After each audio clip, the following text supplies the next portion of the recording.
we are shortcutting these processes everywhere in our lives, whether we're talking about shortcutting shortcutting an orgasm, shortcutting our sexual desires, or shortcutting our whatever it is. Using pornography, just like we might use cigarettes, alcohol, drugs, food, in order to deal with our emotions.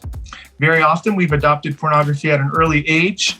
Many of us, 9, 10, 11, 12, in that range is a really common range, maybe a little earlier, maybe a little bit later. And we've never really learned how to manage, to deal with, to navigate our emotions in a healthy way, you know? So I think that's one thing. And kind of beyond that is also, many of us go to pornography or have gone to pornography in order to meet certain needs. You know, maybe we're actually feeling disconnected and we're longing for connection. Maybe we're looking for some sort of stimulation in our lives, you know. Maybe we're a really interesting idea that I've heard. Oftentimes we go to pornography because we're looking for a sense of significance, you know, a sense of connection, a sense of love, maybe, you know. Maybe we're just feeling bored, hungry, you know, lonely, tired. There can be those kind of needs that we're often attempting to meet by going to porn as well.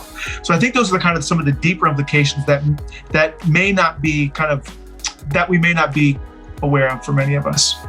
Yeah, well, let's take that right from the conceptual to the practical. I mean, I'm thinking about myself as a 12-year-old where I'm starting to get horny and I've got those hormones that are stirring.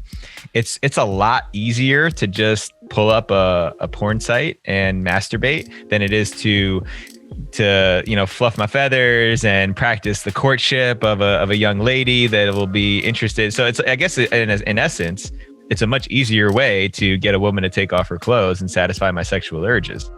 Of course. Well, that's what's going on in our society today. It's the quick fix. It's the energy drink. You know, it's the cell phone. It's the instant gratification and instant satisfaction. You know what I mean? So I think that's something we have to kind of relearn.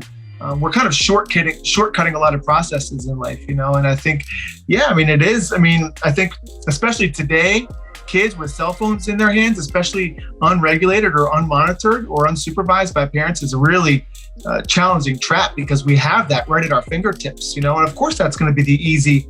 It's like push the button and get the the satisfaction, man. So I think that's something we kind of have to relearn is how do we attain or acquire what we're looking for in life in a more healthier manner, you know.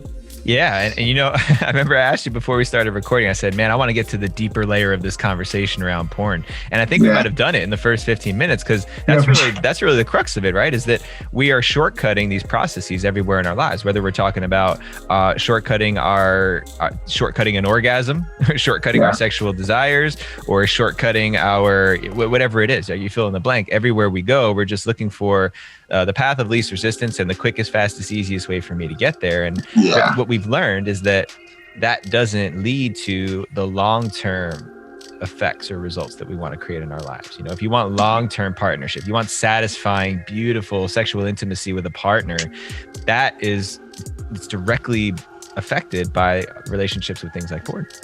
100%, bro. And you know what we get back by removing things like pornography in our life and kind of taking that longer route is we begin to cultivate like a healthier relationship with just the lead up, you know, to like you meet somebody and there's like this connection, and you know what I mean? And then there's this courting stage, you know, and that's really the excitement, you know, the sex and the orgasm and things that may happen later. Of course, that's the crescendo of it all, but it's really the courtship and the intimacy kind of leading up to getting back to that and really getting back to the subtleties of a smile or an engaging conversation or a woman giving you permission to be in her presence, you know, nude.